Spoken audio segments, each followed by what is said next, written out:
I am talking about the incredible danger of the richest people in this country pouring hundreds of billions of dollars into artificial intelligence and robotics, which in the next decade will decimate tens of millions of jobs for the American working class.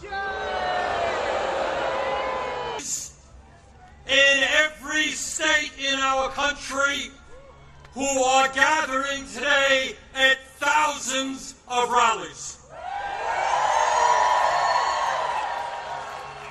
Mike Johnson, the Republican Speaker of the House, called these rallies Hate America events. Boy, does he have it wrong. Millions of Americans are coming out today not because they hate America. We're here because we love America.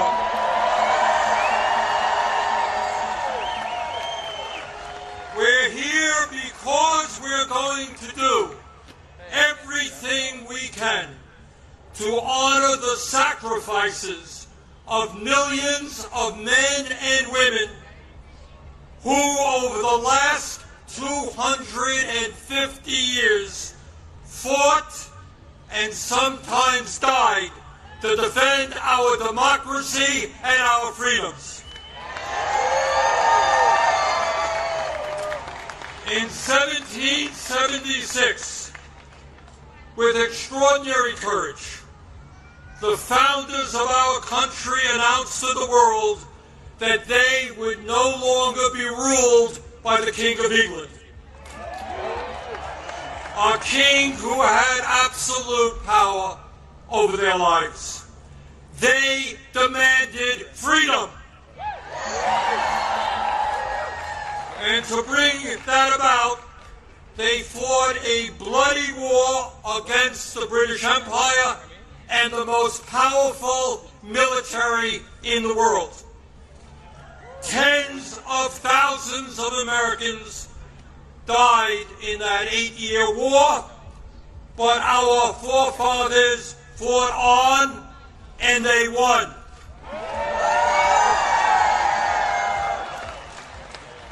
And in 1789, after winning that war, they did something extraordinary.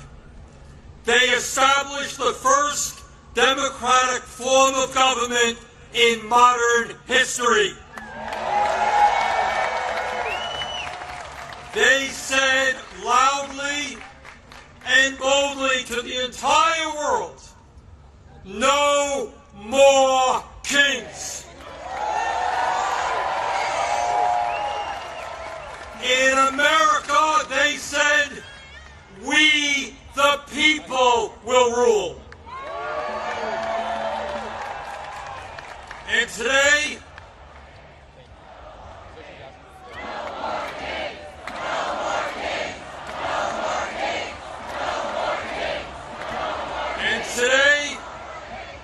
today in the year 2025, in this dangerous moment in American history, our message is exactly the same. No, President Trump, we don't want you or any other king to rule us. Thank you very much, but we will maintain our democratic form of society. We will not move toward authoritarianism in America. We, the people, will rule.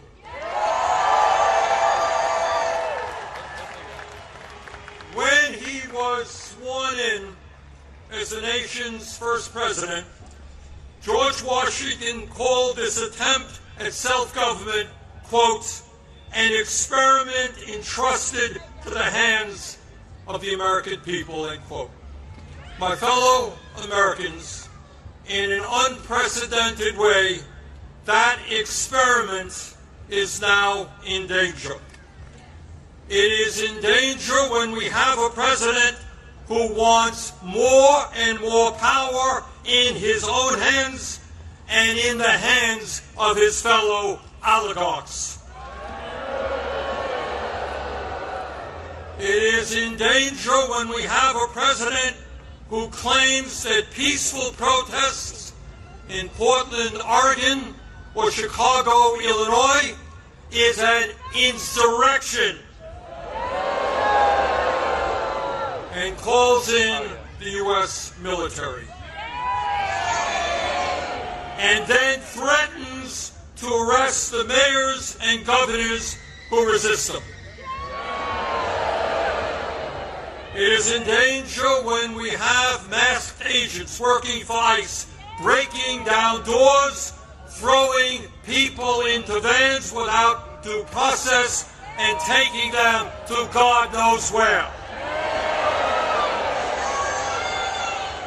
It is in danger when we have a president who sues and intimidates the media, who wants no criticism of him and his policies, and who undermines the First Amendment of our Constitution, the very foundation of American democracy.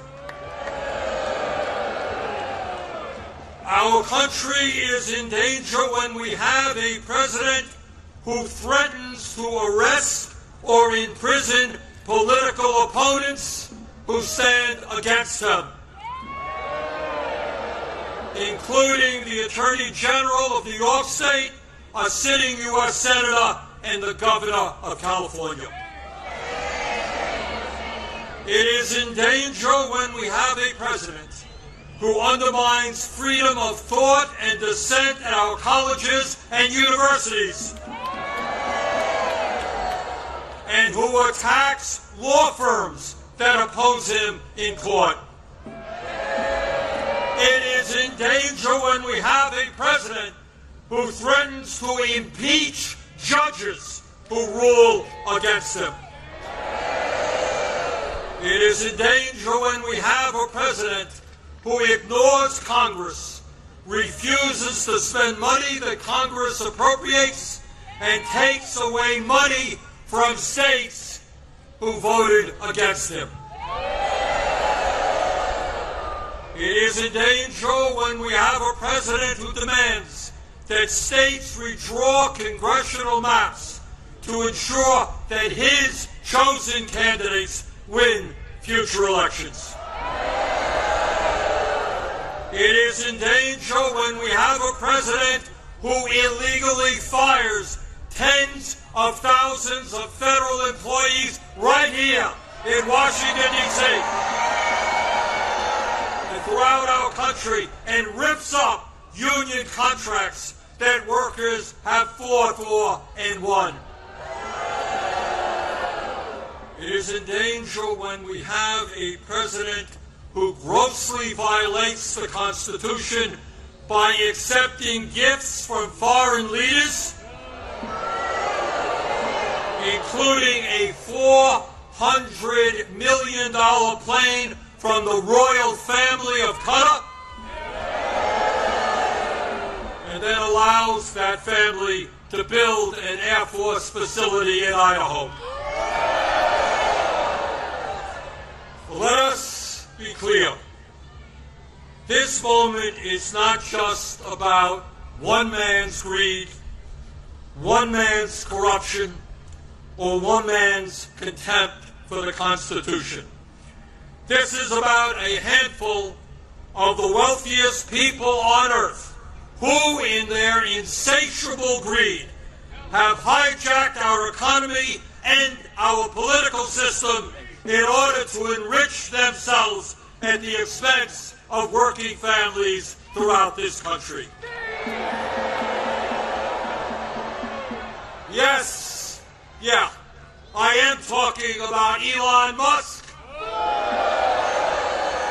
Jeff Bezos, Mark Zuckerberg, and the other multi-billionaires who are sitting right behind Trump when he was inaugurated. Remember that? The very same billionaires who funded his campaign, who have bestowed gifts upon him, and who have seen huge increases in their wealth and power since Trump took office. Yes, I am talking about the insanity of one person, Mr. Musk, owning more wealth than the bottom 52% of American households. I'm talking about the incredible injustice of the top 1% in America now owning more wealth than the bottom 93%. I'm talking about the richest people in America becoming much, much richer, while 60% of our people live paycheck to paycheck, struggling every day to pay their rent and mortgages, pay for child care and education, pay for their health care and prescription drugs, afford decent quality food for their kids, and maybe, just maybe, put aside a few bucks for their retirements.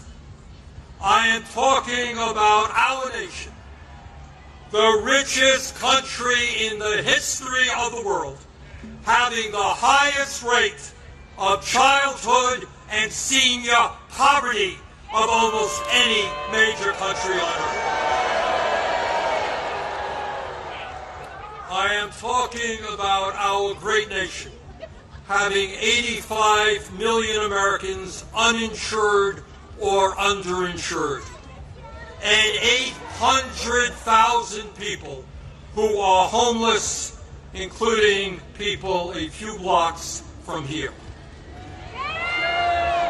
All the while Mr. Musk is on his way to becoming a trillionaire.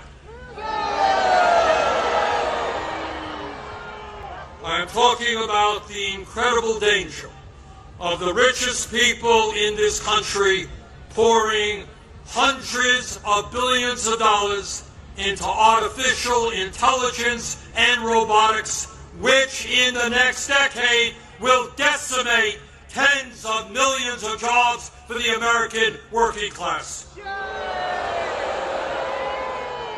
I'm talking about a billionaire class who believe that they have the divine right to rule, and who not only want massive tax breaks for themselves, but who reject any form of accountability or checks on their power. My fellow Americans, we rejected the divine right of kings in the 1770s. We will not accept the divine right of oligarchs today.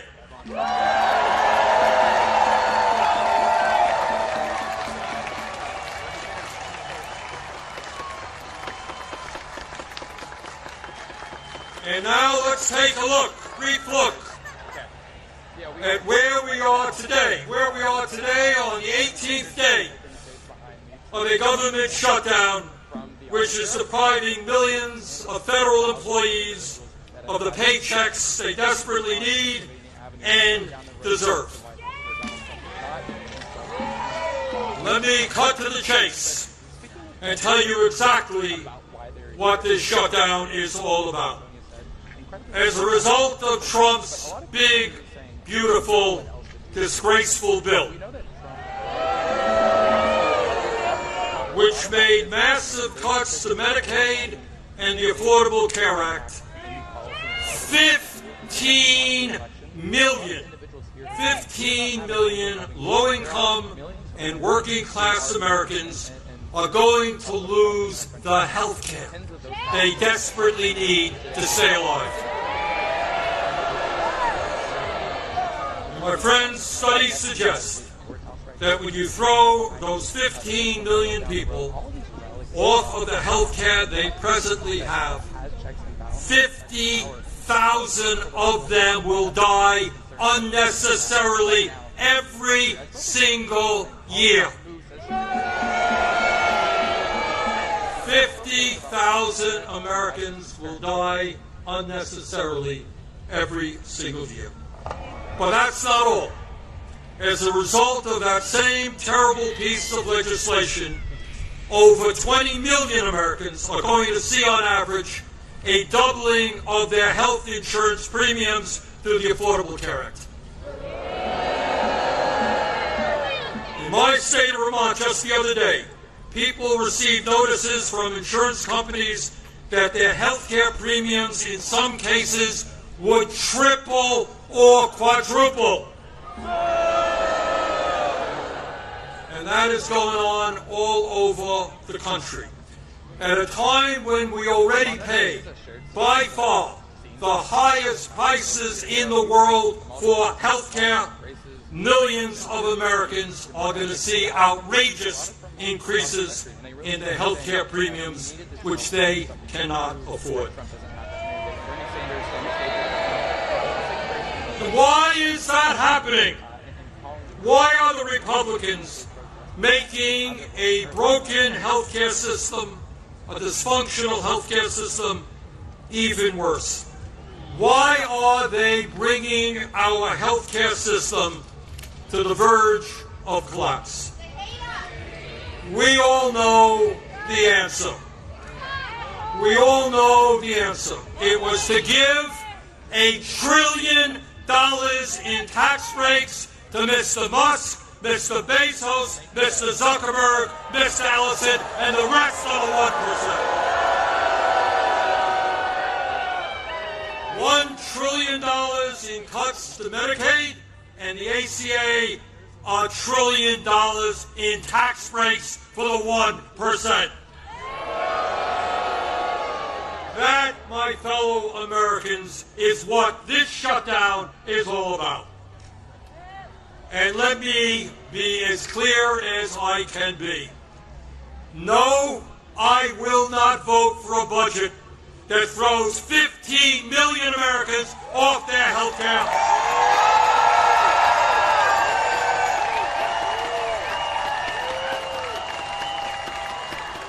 No, I will not vote for a budget that doubles premiums for 20 million Americans.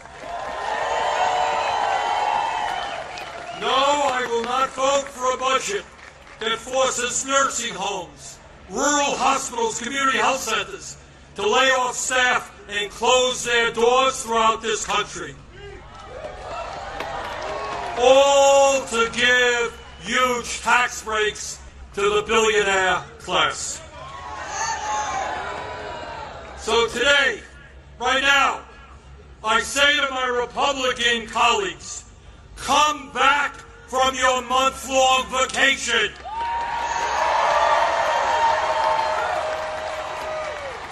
Start negotiating and do not allow the American healthcare system to be destroyed. End this shutdown.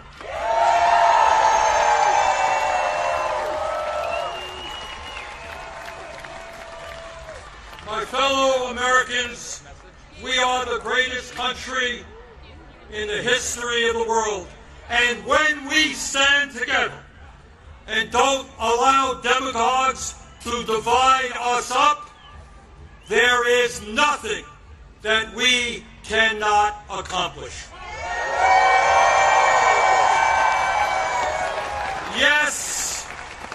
Yes, we can create a vibrant democracy by ending Citizens United and not allowing billionaires to buy elections. Yes, we can join the rest of the industrialized world and guarantee health care to every man, woman, and child as a human right.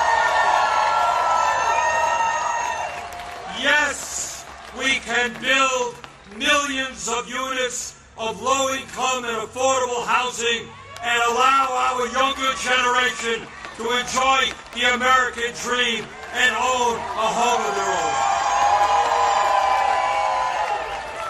Yes, we can make public colleges and universities tuition-free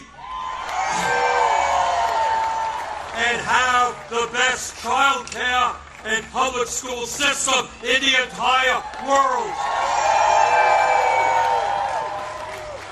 Yes, we can expand Social Security so that every senior in our country can retire with dignity. Yes, we can raise the minimum wage to a living wage and guarantee every worker the right to join a union. Yes, we can lead the world in transforming our energy system away from fossil fuels and create millions of good jobs as we save the planet. Yes, we can guarantee that every woman in this country has the right to control her own body.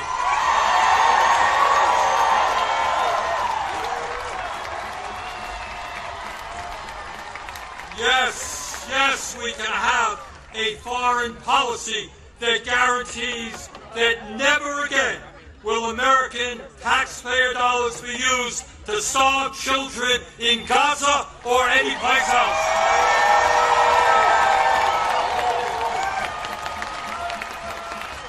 And now let me raise a question that I've been asked over and over again. You know, Bernie, great ideas, but how are you going to pay for them?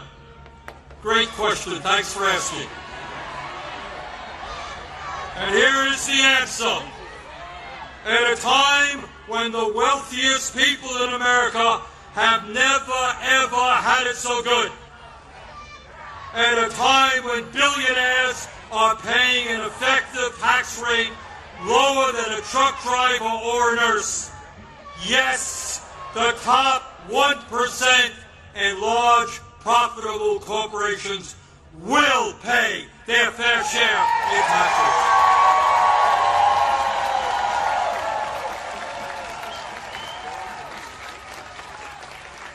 My fellow Americans, the establishment, including the corporate media and many of my colleagues in Congress, want you to believe that you are powerless. They want you to believe that you cannot change the status quo. But that is a lie. Throughout the history of our country, when Americans have stood up and fought for justice, they have prevailed.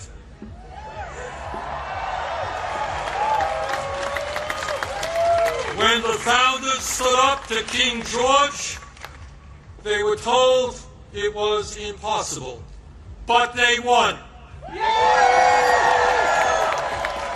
When abolitionists fought to end slavery, they were told it was impossible, but they won.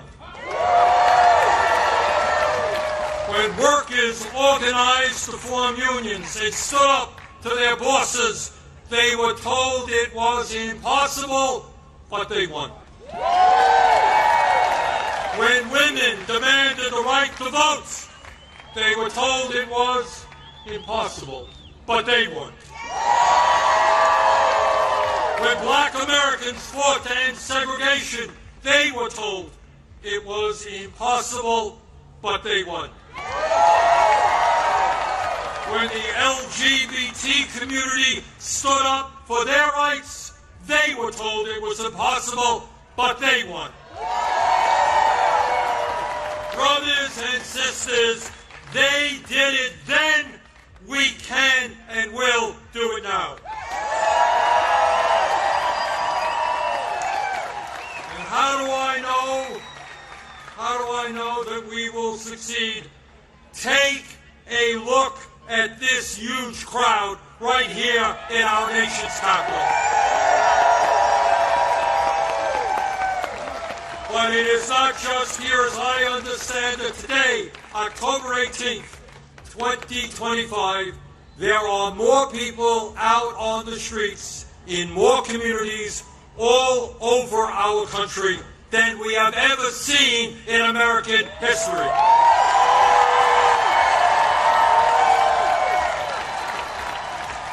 Brothers and sisters, this is not the end. This is just the beginning.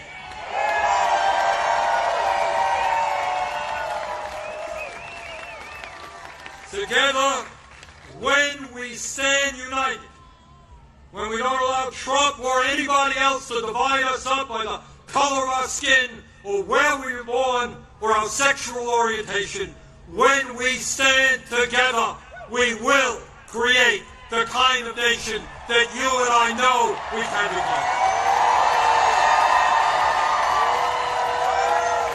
We can and will create a nation devoted to freedom, justice, and democracy. Thank you all very much.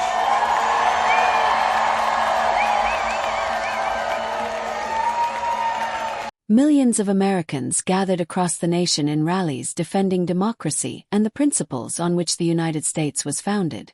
From small towns to large cities, citizens came together to show love for their country and to reject claims by House Speaker Mike Johnson, who labeled the gatherings as Hate America events. Participants and organizers declared that their mission was not about anger or division, but about protecting freedom and the democratic ideals that have guided the nation for nearly 250 years. Recalling the courage of the nation's founders, the speaker drew parallels between the fight for independence in 1776 and the current struggle to preserve democracy. Just as America's founders rejected the rule of kings, the speaker warned against the rise of authoritarianism in modern America, vowing that we the people will rule, and not any single leader or oligarch. He voiced concern over what he described as an unprecedented threat to the democratic experiment that began in 1789. The speech accused former President Trump of consolidating power, undermining Congress, attacking the press, intimidating political opponents, and disregarding the Constitution. Such actions, he warned, represent a dangerous move toward autocracy. The address also condemned economic inequality, targeting billionaires like Elon Musk, Jeff Bezos, and Mark Zuckerberg for amassing vast fortunes while working families struggle to pay rent, healthcare costs, and everyday expenses. The speaker cited statistics showing that the top 1% of Americans control more wealth than the bottom 93%, and millions of citizens live paycheck to paycheck. He linked this economic imbalance to the ongoing government shutdown, arguing that recent Republican-backed budget cuts to Medicaid and the Affordable Care Act will strip healthcare coverage from 15 million low-income Americans and lead to tens of thousands of preventable deaths each year. According to the speech, the same legislation gives trillions of dollars in tax breaks to billionaires and large corporations. In response, the speaker vowed not to support any budget that dismantles healthcare, closes rural hospitals, or cuts social services to fund tax breaks for the wealthy. He urged Congress to end the shutdown and begin negotiating in good faith to protect the American people. Looking forward, the speech outlined a bold progressive vision: universal health care as a human right, affordable housing, tuition-free public colleges, expanded Social Security, renewable energy investment, higher wages, and stronger labor rights. He also reaffirmed support for reproductive freedom and a foreign policy rooted in compassion, pledging that American tax dollars should never again be used to starve civilians anywhere in the world.